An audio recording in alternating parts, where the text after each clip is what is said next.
This weekend I got a couple calls from the media asking me questions about Rick Perry, our governor here in Texas, the statements he made about possible secession.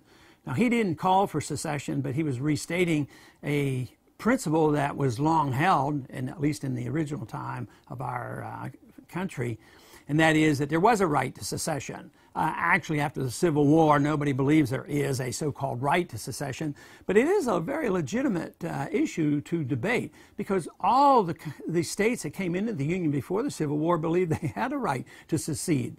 And New England in the early part of the 19th century actually considered it, and nobody questioned them about whether they had the right to do it or not. Since the Civil War, it's been sort of a dead issue, but he brought it up. It stirred the media, and believe me, it really stirred some of the liberal media where they started really screaming about what is going on here. This is un-American. I heard one individual say, this is treasonous to even talk about it. Well, they don't know their history very well because if they think about it, it's an American tradition. It's very American to talk about secession. That's how we came into being. 13 colonies seceded from the British and established a new country. So secession is a very much of an American principle.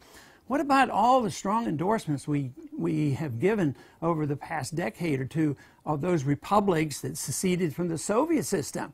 We were delighted with this. We never said, oh no, secession is treasonous.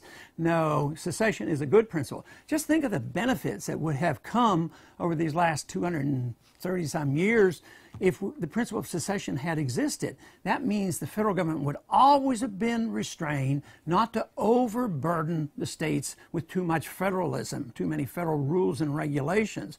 But since that was all wiped out with the Civil War, the states, the federal government has grown by leaps and bounds, and we have suffered the consequences. And we need to reconsider this. We should think about it. It's not un-American to think about the possibility of secession. This is something that is voluntary. We came together voluntarily. A free society means you can dissolve it voluntarily. That's what the whole issue was about. Just remember one of the reasons that Wilson drove us in unnecessarily into World War I. He talked about, well, we have to have every country in the world the benefit of self-determination, a good principle. Of course, I don't think he really believed that, but self-determination is a good principle. It's a very American principle. So to me, it's a shame that we can't discuss this. You know, it's interesting that so many of us have been taught for so many years, and as long as I can remember from first grade on up, taking the Pledge of Allegiance, that we have a republic that's indivisible. And we have been preached at and preached it. So therefore, there is no contest, no question since the Civil War that we have even the thought that this could happen. But you know what a lot of people don't talk about, and they really don't even know about, is who wrote the Pledge to the Flag. The Pledge to the Flag came from Francis Bellamy, an avowed socialist who wanted to put into concrete in the pledge this principle of being indivisible.